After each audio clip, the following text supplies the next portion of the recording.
সুপ্রিয় দর্শক, আসসালামু আলাইকুম। আপনাদের সবাইকে স্বাগত জানাচ্ছি এখনকার আলোচনায়। আপনাদের সঙ্গে আছি আমি সিরাজুল ইসলাম। দর্শক, আমেরিকা বিশ্বের সবচেয়ে শক্তিধর দেশ হিসেবে নিজেদের দাবি করলেও এই মুহূর্তে তারা ভয়ঙ্কর দুটো সংকটের মুখে। একটা সংকট হচ্ছে ওয়াশিংটনের স্পোকেইন কাউন্টিতে ভয়াবহ দাবানল, 700 বাড়ি অন্তত ধ্বংস হয়েছে আগুনে পুড়ে। হাজার হাজার একর জমি পুড়ে গেছে, 65,000 মানুষকে অন্তত সরিয়ে নেওয়া হয়েছে। আগুন নিয়ন্ত্রণের কোনো খবর নেই। 3 দশকের ইতিহাসে আমেরিকা এবার সবচেয়ে বড় দাবানলে 300 মানুষ নিখোঁজ। এর চেয়ে বড় সংকট যেটা এখন ইরানকে নিয়ে, আজকে রিপোর্ট বেরিয়েছে আমেরিকার হাতে দূরপাল্লার এবং নির্ভুল যে ক্ষেপণাস্ত্র, সেই ক্ষেপণাস্ত্র দুই ধরনের ক্ষেপণাস্ত্র তার মজুদ প্রায় শেষ। এর আগে বলা হয়েছিল অনেক কমে গেছে, এত পার্সেন্ট আছে, এত পার্সেন্ট খরচ হয়েছে, কিন্তু আজকে যে রিপোর্ট, রয়টার্সের রিপোর্ট এসছে, তাতে বলা হচ্ছে এই দুটো ক্ষেপণাস্ত্র দূরপাল্লার এবং খুব প্রিসিশন গাইডেড মিসাইল, একদম মানে নিখুঁতভাবে নির্ভুলভাবে হামলা চালাতে পারে। এই দুটো ক্ষেপণাস্ত্র মজুদ প্রায় শেষ। কতগুলো আছে তা বলেনি, কিন্তু মজুদ প্রায় শেষ। মানে আমেরিকার সামরিক বাহিনী মারাত্মক রকমের উদ্বেগে এই ক্ষেপণাস্ত্র শেষ হয়ে যাওয়ার কারণে। এখন ইরানের বিরুদ্ধে তাদের হামলা চালাতে হলে কি ব্যবহার করবে, কি উপায়? শুধু তাই না, সবচেয়ে বড় চিন্তা, এই যে যুদ্ধ চলছে ইরানের সাথে, এরপরে যদি কোনো কারণে রাশিয়া এবং চীনের সাথে বা যে কোনো একটা দেশের সাথে আমেরিকার যুদ্ধ লাগে, তাহলে তারা কি করবে? বড় আশঙ্কার ব্যাপার। এই ধরনের ক্ষেপণাস্ত্র অনেক দামি, অন্তত একটা ক্ষেপণাস্ত্র $10 লাখ। 2 দিনে, 4 দিনে, 1 মাসে একটা ক্ষেপণাস্ত্র বানানো সম্ভব হয় না, বহু সময় লাগে। তার চেয়ে বড় প্রশ্ন হচ্ছে আমেরিকা তাহলে কি পরিমাণে ইরানের উপরে হামলা চালিয়েছে এবং কি করতে চেয়েছিল ইরানকে? মানে তার ভান্ডারে জমা সমস্ত সব ক্ষেপণাস্ত্র প্রায় শেষ করে ফেলেছে। একই সাথে প্রশ্ন আসে, তাহলে ইরান কি দিয়ে মোকাবেলা করেছে এবং ইরান টিকে আছে, তাহলে ইরানের বা কি পরিমাণের শক্তি? সবে আশ্চর্যজনক বিষয়, আশ্চর্য রকমের প্রশ্ন আমাদের সামনে।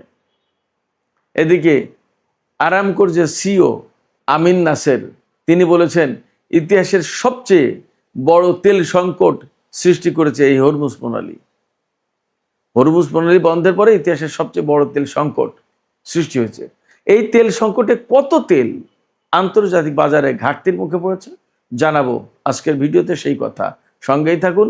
সাথে আরেকটু কথা জানিয়ে রাখি, হুতিরা কিন্তু আজকেও সৌদি আরবের নাজরান বিমান ঘাঁটিতে হামলা চালিয়েছে ড্রোন দিয়ে। এপাশে মার্কিন প্রশাসনের পক্ষ থেকে বারবার দাবি করা হলেও, এবং আমি সর্বশেষ আল জাজিরাতেও খবর দেখলাম, বা আরও কোনো মিডিয়াতে খবর দেখলাম, অনেকগুলো মিডিয়া ঘাটলাম, তো অনেক জায়গায় বলা হচ্ছে যে অল্প আজকালকের ভেতরেই হয়তো আমেরিকা এবং ইরানের মধ্যে একটা চুক্তির রূপরেখা প্রণয়ন করা হবে, এবং কাতার নাকি এটার খসড়া প্রচার করেছে। বাট ইরান বলছে আমরা তো কিছুই জানি না। আসলে হচ্ছেটা কি? অনেকগুলো বিষয় আছে, মূল বিষয় এখানে দুটো: আমেরিকার দাবানল, 2 নম্বর হচ্ছে আমেরিকার ক্ষেপণাস্ত্রের ভান্ডার ফুরিয়ে আসার কথা। সুপ্রিয় দর্শক, এই বিষয়গুলো নিয়ে মোটামুটি বিস্তারিত আলোচনা করার চেষ্টা করব। আশা করি আপনারা সঙ্গে থাকবেন শেষ পর্যন্ত। আর ভিডিও ভালো লাগলে লাইক, কমেন্ট, শেয়ার করবেন এবং চ্যানেলটি সাবস্ক্রাইব করে সাথেই থাকবেন। দর্শক, চলুন আমরা বিস্তারিত আলোচনা করি। প্রথমেই আমেরিকার ক্ষেপণাস্ত্রের বিষয়টা আমি বলি একটু, কারণ এই ব্যাপারে মানুষের সবচেয়ে বেশি আগ্রহ। আমেরিকার খুব গুরুত্বপূর্ণ দুটো ক্ষেপণাস্ত্র হচ্ছে army tactical missile system, ATACMS। এই আর্মি ট্যাকটিক্যাল মিসাইল সিস্টেম, আরেকটা হচ্ছে প্রিসিশন স্ট্রাইক মিসাইল। এই দুটো ক্ষেপণাস্ত্র আমেরিকার হাত থেকে একদম প্রায় শেষ। অথচ এই দুটো ক্ষেপণাস্ত্রের প্রধান বৈশিষ্ট্য হচ্ছে এরা অন্তত 1000 কিলোমিটার দূর থেকে হামলা চালাতে পারে এবং অত্যন্ত নিখুঁতভাবে হামলা চালানোর ক্ষমতা রাখে, অত্যন্ত নিখুঁতভাবে। আপনারা বুঝতেই পারেন আমেরিকা সারা বিশ্বের প্রযুক্তিতে একসময় অবশ্যই শ্রেষ্ঠ ছিল, এখন চীন নাকি আমেরিকা এই সমস্ত নিয়ে বিতর্ক আছে, বাট আমেরিকা তো অবশ্যই একটা গুরুত্বপূর্ণ শক্তি, তাতে তো কোনো সন্দেহ নেই। ইরানের সাথে যুদ্ধ করতে এসে আটকা পড়েছে সেটা ভিন্ন কথা, কিন্তু তাদের প্রযুক্তি তো খুব নিখুঁত এবং ডেভেলপড। তো এই দুটো ক্ষেপণাস্ত্র তাদের ভান্ডারে দীর্ঘদিন ছিল এবং তারা যুদ্ধ করার ক্ষেত্রে দূর থেকে এই সমস্ত ক্ষেপণাস্ত্র দিয়ে হামলা চালিয়ে শত্রুপক্ষকে ঘায়েল করেছে। এই ক্ষেপণাস্ত্র এখন আমেরিকার ভান্ডারে ব্যাপকভাবে কমে গেছে। তাহলে তাদের উপায় কি? এই নিয়ে মার্কিন সামরিক বাহিনীতে উদ্বেগের কোনো শেষ নেই। সবচেয়ে বড় মুশকিল হচ্ছে কি, একটা ক্ষেপণাস্ত্রের দাম অন্তত পক্ষে $10 লাখ। এই ক্ষেপণাস্ত্র যে হুট করে 2-4 দিনে, 10 দিনে, 1 মাসে বানানো যাবে ব্যাপারটা তা কিন্তু না, অনেক সময় লাগে। এবং চাইলেই যে 2-5-10টা বের করে এনে আপাতত ইরানের বিরুদ্ধে যুদ্ধ শুরু করলো এমনটা হবে না। এই যে ATACMS যেটা আর্মি ট্যাকটিক্যাল মিসাইল সিস্টেম, যেটা এটার চেয়েও আধুনিক প্রজন্মের ক্ষেপণাস্ত্র ব্যবস্থা হচ্ছে আপনার এই যে প্রিসিশন স্ট্রাইক মিসাইল যেটা, এটা। এবং এটা বলা হচ্ছে এটা অত্যাধুনিক এবং এটাই হবে আমেরিকার হামলা চালানোর ক্ষেত্রে প্রধান অস্ত্র আগামী কিছু বছরের ভেতরেই। সেই ক্ষেপণাস্ত্রের মজুদ যদি ইরানের সাথে যুদ্ধ করতে এসে ফুরিয়ে যায়, তাহলে আমেরিকার উপায় কি সামনে? এখানে বারবার একটা প্রশ্ন আসছে যে যদি রাশিয়া বা চীনের সাথে আমেরিকাকে যুদ্ধ করতে হয় তাহলে তারা কি করবে? এখানে আমি একটু প্রশ্ন করি যে প্রায় সময় যে প্রশ্ন আসে যে যদি রাশিয়া এবং চীনের সাথে যদি আমেরিকার যুদ্ধের প্রশ্ন আসে তাহলে কি করবে? এই প্রশ্ন আসে কেন? তাহলে কি ব্যাপারটা এইরকম যে এইরকম একটা আশঙ্কা আছে, বা ইরানের সাথে আমেরিকার যে যুদ্ধ হচ্ছে এর পরবর্তী ধাপের যুদ্ধ কি চীন এবং রাশিয়ার সাথে আমেরিকার হবে? ব্যাপারটা কি এইরকম? এবং তাহলে কি একটা বৃহত্তর পরিকল্পনার আওতায় এই যুদ্ধ হচ্ছে, যেখানে চীন, রাশিয়া, ইরান আমেরিকাকে আসলেই বিশ্ব মঞ্চ থেকে বিদায় দিতে চায়, বিশ্বের প্রধান শক্তি হিসেবে তাকে বিদায় জানাতে চায়, এবং সেটাই কি এককেন্দ্রিক বিশ্ব ব্যবস্থা থেকে বহুকেন্দ্রিক বিশ্ব ব্যবস্থায় পৃথিবীটাকে রূপান্তরিত করার কর্মসূচি হতে পারে? এবং আমি তো বলেই আসছি যে বহুদিন ধরেই বলছি, লিখছি, ইরান, রাশিয়া এবং চীন একটা বড় মিশন নিয়ে সামনে আগাচ্ছে। যা হোক, এই ক্ষেপণাস্ত্র আমেরিকার হাত থেকে প্রায় ফুরিয়ে গেছে। কতগুলো আছে নোবডি নোস সেটা বলছে না। এখানে প্রশ্ন আসছে যে তাহলে ইরানকে একেবারে মাটির সাথে মিশিয়ে দেওয়ার জন্য আমেরিকা কি পরিমাণে ক্ষেপণাস্ত্র ব্যবহার করেছে, কি পরিমাণে শক্তি ব্যবহার করেছে। শুধু তো আমেরিকা ব্যবহার করেনি, একই সাথে ইসরায়েল ব্যবহার করেছে। এবং আমেরিকা যতটা না ইরানকে মাটির সাথে মিশিয়ে দিতে চেয়েছে তার চেয়ে বেশি ইসরায়েল মিশিয়ে দিতে চেয়েছে, কারণ ইসরায়েল সরাসরি তার নিজের জন্য ইরানকে হুমকি মনে করে। আমেরিকা ইরানকে তার অস্তিত্বের জন্য হুমকি মনে করে না, কিন্তু ইসরায়েল তার অস্তিত্বের জন্য ইরানকে হুমকি মনে করে। অতএব এখানে এই যুদ্ধে আমেরিকা যতটা শক্তি প্রয়োগ করেছে তার চেয়ে অনেক বেশি শক্তি প্রয়োগ করার কথা, অন্তত ইচ্ছা ছিল ইসরায়েলের, এটা বলতে কোনো দ্বিধা নেই। যদি তাই হয় তাহলে আমরা সহজেই অনুমান করতে পারি ইসরায়েল এবং আমেরিকা কি পরিমাণে শক্তি প্রয়োগ করেছে ইরানের উপরে। তারপরেও ইরান টিকে আছে। তাহলে ইরানের হাতে কি পরিমাণে শক্তি, তাদের হাতে কি পরিমাণে প্রযুক্তি, এবং তারা কতটা প্রতিরোধ করতে পেরেছে, এখান থেকে আমরা কল্পনা করতে পারি, বুঝতে পারি, একটা ধারণা পেতেই পারি। সুপ্রিয় দর্শক, এই জায়গা থেকে আমাদের সামনে আরও যে সমস্ত কথা আসে, যে সমস্ত বিষয়গুলো আমাদের সামনে ফুটে ওঠে, সেটি হচ্ছে আমেরিকার হাতে এই সমস্ত গুরুত্বপূর্ণ অস্ত্র ফুরিয়ে যাওয়ার কারণে, তারা অস্ত্রের ঘাটতির মুখে পড়ার কারণে ইরানের বিরুদ্ধে হামলা চালানোর হুমকি দিয়েও হামলা চালাচ্ছে না। ব্যাপারটা কি তাই? আমরা তো এখন বলতেই পারি, যা মনে হচ্ছে, যে ডোনাল্ড ট্রাম্প বারবারই বলছেন তাদের হাতে প্রচুর অস্ত্র আছে, বিশ্বের যে কোনো দেশের চেয়ে তাদের হাতে এখন বেশি অস্ত্র, এবং তারা প্রচুর পরিমাণে অস্ত্র উৎপাদন করছে এবং খুব দ্রুত এ সমস্ত ঘাটতি পূরণ করতে পারে। কিন্তু আসলে কি ব্যাপার তাই? যদি ব্যাপার তাই হবে তাহলে এই সমস্ত রিপোর্ট কেন বের হচ্ছে? তাহলে কি ইরানকে তারা ফাঁকি দেওয়ার চেষ্টা করছে? আমি ব্যক্তিগতভাবে মনে করছি ব্যাপারটা ফাঁকি দেওয়ার প্রশ্নে নেই, বরং ওইটাই সত্য যেখানে আমেরিকা অস্ত্রের ঘাটতির মুখে এবং তারা হামলা চালাতে পারছে না। দূরপাল্লার ক্ষেপণাস্ত্র দিয়ে হামলা চালাতে যখনই পারছে না, তার মানেই হচ্ছে এখন ইরানের আকাশে বিমান প্রবেশ করাতে হবে, ইরানের আকাশে বিমান নিয়ে যেতে হবে, ইরানের আকাশ থেকে ইরানের উপরে বোমা হামলা চালাতে হবে। তাহলে পরিস্থিতিটা কি দাঁড়াবে? তাহলে পরিস্থিতিটা যা দাঁড়াবে সেটা হচ্ছে আমেরিকার জন্য একটা দুঃস্বপ্ন হয়ে দাঁড়াবে। ইরানের যে ক্ষেপণাস্ত্র প্রতিরক্ষা ব্যবস্থা আছে, বিমান প্রতিরক্ষা বা আকাশ প্রতিরক্ষা ব্যবস্থা আছে, তা দিয়ে খুব দ্রুতই, সাদা বাংলায় বলে ফটাফট ফটাফট মার্কিন বিমানকে ধ্বংস করবে।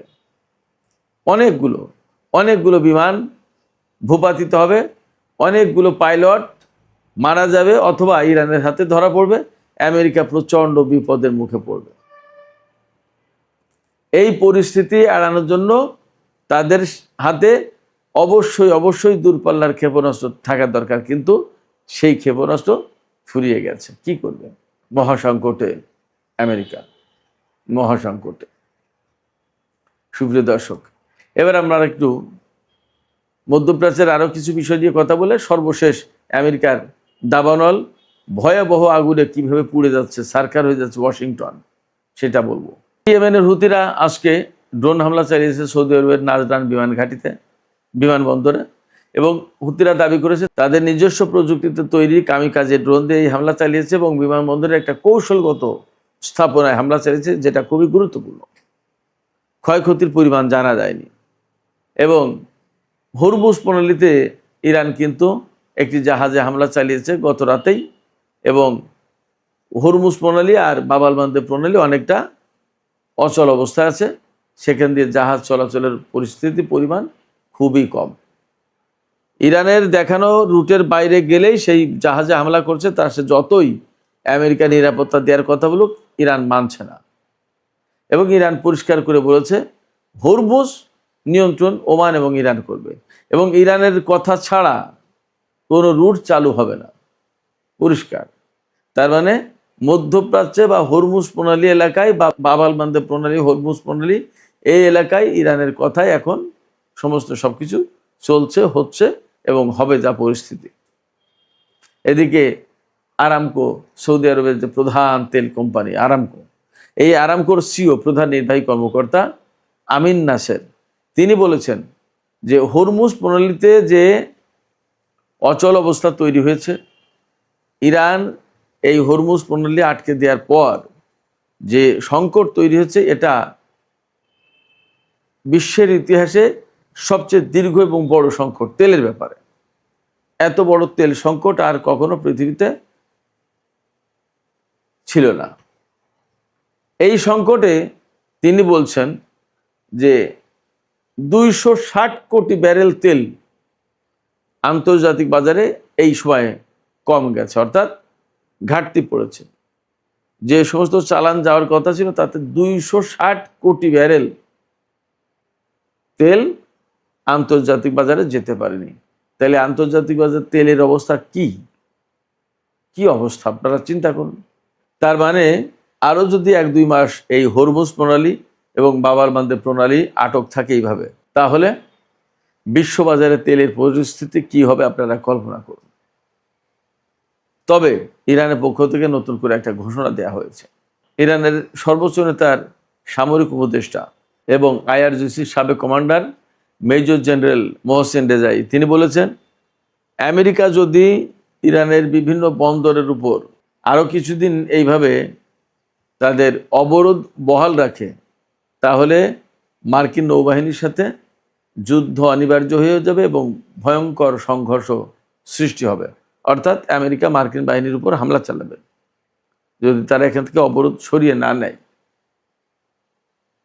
ইরানের এই কথাই যে আমেরিকা তাদের অবরোধ তুলে নেবে, ব্যাপারটা এমন না। আর ইরান যদি তাদের ঘোষণা বাস্তবায়ন করে, তাহলে আমরা খুব শর্ট টাইমে সম্ভবত সমুদ্রে একটা বড় ধরনের সংঘাত দেখতে যাচ্ছি। যাই হোক সুপ্রিয় দর্শক, আমেরিকার ওয়াশিংটন স্টেট যেটা, সেই স্টেটের স্পোকেইন কাউন্টি একটা বিরাট এরিয়া, সেই এরিয়ায় ভয়াবহ দাবানল শুরু হয়েছে এবং আগুনে অন্তত 700 বাড়ি পুড়ে যায়নি, ধ্বংস হয়ে গেছে। কালকের রিপোর্টে বলা হয়েছিল যে মনে হচ্ছে যেন ক্ষেপণাস্ত্র মেরে বাড়িগুলো সব ধ্বংস করে দিয়েছে, শত শত ক্ষেপণাস্ত্র মারা হয়েছে মনে হচ্ছে। 700 বাড়ি ধ্বংস হয়েছে, একটার সাথে একটা বাড়ি যে লাগোয়া তা তো না, ফাঁকা ফাঁকা। চিন্তা করেন তাহলে কি ভয়ঙ্কর দাবানল। এবং এই দাবানলে প্রায় 300 মানুষ নিখোঁজ হয়েছে, হয়তো কিছু কম বেশি হতে পারে।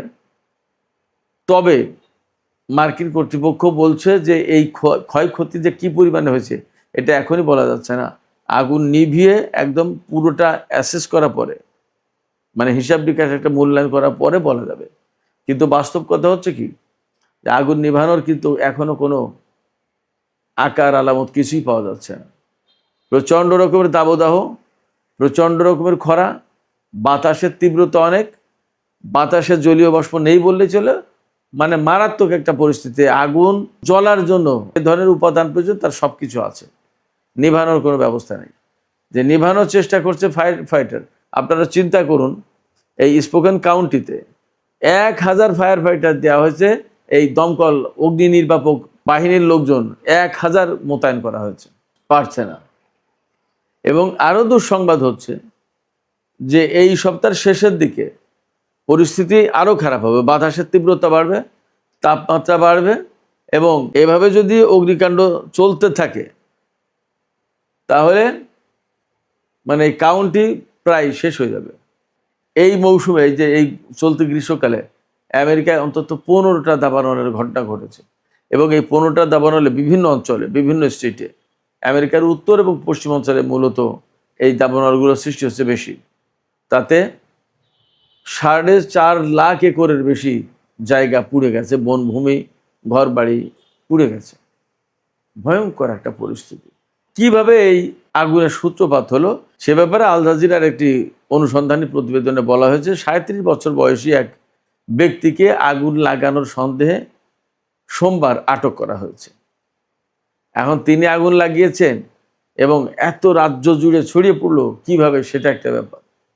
তবে এটা ঠিক যে আমেরিকা, ইউরোপের বিভিন্ন এরিয়াতে যখন গ্রীষ্মকাল হয় তাপমাত্রা এত মারাত্মক পর্যায়ে পৌঁছায় এবং বাতাসের জলীয় বাষ্পের পরিমাণ একদম 0 পর্যায়ে চলে আসে, প্রায় ভয়ঙ্কর একটা পরিস্থিতি। তখন প্রচুর দাবানল হয়। এবার ইউরোপে যথেষ্ট অনেকগুলো দাবানল হয়েছে, ফ্রান্স, ইটালি, আপনার স্পেন, এই সমস্ত জায়গায়। তাতে আমেরিকায় যে সংকট তৈরি হয়েছে এই দাবানলকে ঘিরে, এবার এটা নজিরবিহীন বলা যায়। 30 বছরের ভেতরে এবারই সবচেয়ে বেশি ওয়াশিংটন স্টেটে বড় দাবানল সৃষ্টি হলো। তো এই যে আমেরিকায় প্রচণ্ড দাবানল, এতে সবচেয়ে ক্ষতিগ্রস্ত হচ্ছে সাধারণ মানুষ। এই ক্ষতি হয়তো আমেরিকার জাতীয় অর্থনীতিতেও একটা বড় বিষয় হয়ে দাঁড়াতে পারে, কারণ যখন ইরানের বিরুদ্ধে আমেরিকা যুদ্ধ করতে গিয়ে বড় রকমের অর্থনৈতিক চাপের মুখে পড়েছে, সামরিক এবং রাজনৈতিক চাপ তো আছেই, সেই জায়গায় অভ্যন্তরীণভাবে এত দাবানল এবং এত ক্ষয়ক্ষতি নিশ্চয়ই আমেরিকার উপর আলাদা রকমের চাপ সৃষ্টি করবে। সুপ্রিয় দর্শক, এখনকার আলোচনা এখানে শেষ করতে চাইছি। আলোচনা শেষের আগে আপনাদের কাছে জানতে চাই, আপনাদের মতামত জানতে চাই, বুঝতে চাই, এই যে খুবই গুরুত্বপূর্ণ দূরপাল্লার এবং নির্ভুলভাবে হামলা করতে সক্ষম আমেরিকার ক্ষেপণাস্ত্র প্রায় শেষ উদ্বেগে মার্কিন বাহিনী বলা হচ্ছে, তো আপনাদের কাছে কি মনে হয়, এটা কি প্রকৃতপক্ষেই ঘটেছে নাকি একটা কৌশলের অংশ হিসেবে বলছে?